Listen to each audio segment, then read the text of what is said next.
भी दिए गए हैं और जो जिला योजना या राज्य योजना है उसमें काम में डिले में कई विभागों में दिखा है, तो उसको लेके क्या कहा गया है? माननीय मुख्यमंत्री जी ने जो पिछले दिनों में निर्देश दिए थे, समय सारणी सचिवों की बनाई थी, उसका मकसद बड़ा साफ था। एक तो जिला स्तर पे जो योजनाएं चल रही हैं वो सही तरीके से चल रही हैं नहीं चल रही हैं, उसका एक मॉनिटरिंग हो जाती है। दूसरा ये भी कि स्थानीय स्तर पे जो इम्प्लीमेंटिंग एजेंसीज़ हैं उनकी क्या दिक्कतें हैं, उनके इम्प्लीमेंटेशन में क्या उनके अच्छे सुझाव भी आ सकते हैं या उनकी कठिनाई भी हो सकती हैं। उन कठिनाइयों का भी आकलन किया जाए, उनके अच्छे सुझाव भी लाए जाएँ, ताकि राज्य स्तर पर बड़ी पॉलिसी लेवल में कोई चेंजेस की आवश्यकता होगी तो उन प्रोग्राम्स को उसी हिसाब से मॉडिफाई किया जाए। उसी कड़ी में हर सचिव को हर जिले आवंटित किए गए हैं, कौन से जिले में कौन सा सचिव कब जाएगा। तो मेरा यहाँ नैनीताल इस महीने अलॉटेड था। रही बात जो समीक्षा हुई थी, अभी जिला योजना भी देखी गई और बाकी स्कीमों को भी देखा गया, इंपॉर्टेंट प्रोजेक्ट देखे गए। जहाँ थोड़ा स्लो प्रोग्रेस है उनको कहा गया है कि अपना टाइम से कार्रवाई करें, अदरवाइज़ हम उनके खिलाफ अनुशासनिक कार्रवाई भी रिकमेंड कर सकते हैं।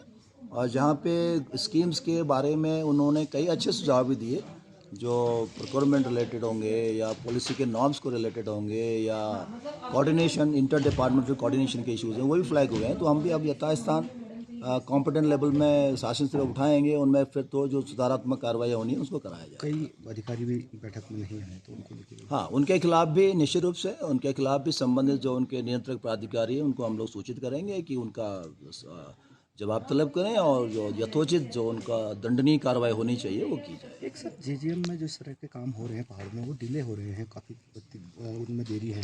और दूसरा ऐसी जगहों से वो कनेक्शन लग रहे हैं जहाँ पानी का स्कूप अब धीरे धीरे कम हो रहा है। योजना लंबे समय के लिए बन रही है लेकिन पानी का स्तर गिर रहा है, या फिर पुराने उनसे लगा दिए हैं, नलों पर पानी नहीं है, लाइनें बिछा दी हैं। इस तरह की समस्याएं ग्रामीण इलाकों में खासतौर पर दिख रही हैं, तो उसको लेके जल जीवन मिशन में थोड़ा पिछले साल ये था कि पहले फेज़ में जैसे मानक थे कि कनेक्शंस वाले लाइन बिछाने वाला काम पहले कर लो, और साथ ही साथ जो पानी की अवेलेबिलिटी बढ़ाने के लिए जो प्रोजेक्ट्स हैं, चाहे वो पंपिंग प्रोजेक्ट हैं चाहे ग्रेविटी सोर्स को टैप करना, वो भी काम साथ में शुरू करो। क्योंकि काम बहुत ज़्यादा था और जो एक इम्प्लीमेंटिंग एजेंसीज़ की भी एक कैपेसिटी थी काम करने की, या ठेकेदारों की कैपेसिटी थी, वो थोड़ी लिमिटेड थी। इसलिए थोड़ा समय लगा उन प्रोजेक्ट्स को कंप्लीट होने में। लेकिन जिस तरह की रिव्यू हम लोगों ने गत वर्ष में की है, तो गत वर्ष इसमें बहुत स्पीड अप हुआ है। प्रोग्रेस भी, फिजिकल प्रोग्रेस भी और फाइनेंशियल प्रोग्रेस भी काफ़ी गुना आगे बढ़ा है। और अभी भी हम लोग जो समीक्षा कर रहे हैं, कोशिश ये कर रहे हैं कि मार्च तक अधिकांश योजनाएं पूरी हो जाएं। जो जब योजनाएं पूरी हो जाएंगी तब पानी की अवेलेबिलिटी पाइप्स में या घरों में टेल एंड तक अच्छी दिखाई देगी। दूसरी बात जो आपने कही थी कि हाँ, कई जगह ऐसे सोर्स भी प्लान करते समय उन्होंने चिन्हित किए जहाँ पे अब धीरे धीरे पानी या डिप्लीट हो रहा है या पानी कम पड़ रहा है। ये ज़रूर विभागों को कहा गया है कि ऐसी कहाँ ऐसी योजनाएं हैं तो उनको अब कहाँ से सप्लीमेंट किया जा सकता है, उसको अभी तत्काल चिन्हित करते हुए उसको एक सप्लीमेंट्री स्कीम बना लें। सर परिवहन विभाग इस बार खुशी लेके आया है, क्योंकि अमूमन सैलरी और उसका संकट होता था। इस बार 56 लाख का आपका प्रॉफिट भी हुआ है, तो किस तरह हो पाया ये और आगे किस तरह का मकसद रहेगा अब इसको आगे बढ़ाने के लिए?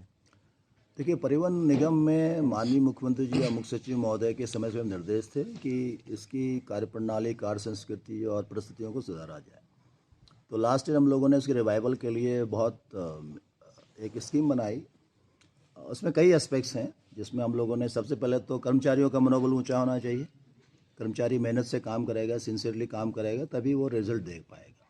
तो वो मेहनत और लॉयल्टी कैसे आएगी, सिंसियरिटी कैसे आएगी, वो तब होगा जब उनके सैलरी समय से मिले, उनके पेंशनरी बेनिफिट समय से मिले। तो 3-4 सालों से अगर जिनके पेंशनरी बेनिफिट्स भी नहीं मिले हों, माहौल इस तरह का हो, या सैलरी में 3-3, 4-4 महीने का विलम्ब हो रहा हो, तो वो किस मोरल उसका क्या होगा काम करने में। तो शासन ने मदद करी, फाइनेंशियल हेल्प किया, उनके ड्यूज़ सारे निकाले गए, उनकी तनख्वाह भी टाइम से देनी शुरू की गई। तो उनको फिर कहा गया कि अब आप इस लाइन में काम करिए। टेक्नोलॉजी का यूज़ किया गया। टेक्नोलॉजी में हम लोगों ने बसेज़ वगैरह में सीसीटीवी कैमरे लगाए, बसेज़ वगैरह में फ्यूल रॉड लगाए, बसेज़ वगैरह, जिससे पता ही चलने लगा कि आप अंदर कितने लोग बैठे हुए हैं, कितने टिकट कट रहे हैं। सेंट्रली कंट्रोल किया जाने लगा कि गाड़ी समय से जा रही है, पहुंच रही है, नहीं पहुंच रही है। तो गाड़ियों की जो एवरेज रिटर्न है ना उसका, वो बढ़ गया अचानक।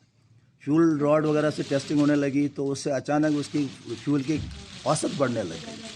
ऐसे ही हम लोगों ने सीसी कैमरे लगाए तो सेंस ऑफ सिक्योरिटी बढ़ गई, क्योंकि हम देख रहे हैं कि गाड़ी बस के अंदर सिक्योरिटी के एंगल से, खास तौर से महिलाओं के एंगल से वो सुरक्षित भावना विकसित हुई, तो हमारी जो ऑक्यूपेंसी है, जो वहाँ यात्री हैं, वो उनकी संख्या बढ़ने लगी।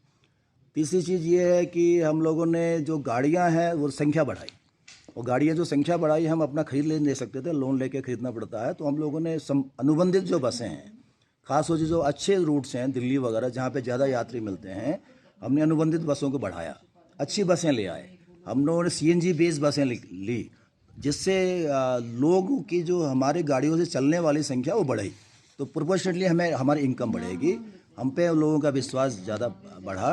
तो हम लोगों ने फिर जो डीजल बेस्ड बसों में ज़्यादा खर्चा होता था, उसको हम CNG बेस्ड बसों को अनुबंधित करने लगे, तो हमारा डीजल पे जो एक्स्ट्रा खर्चा होता वो हमने सेविंग करी।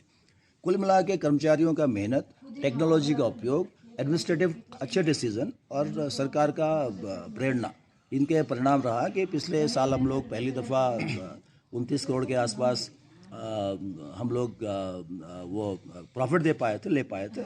इस साल अभी तक जितना और प्रॉफिट हुआ है, कुल मिला के हम लोग 56 करोड़ का फ़ायदा इस बार हुआ है पिछले 1.5-2 सालों में, और आगे मार्च तक आते हो तो थोड़ा स्थिति और बेहतर होगी।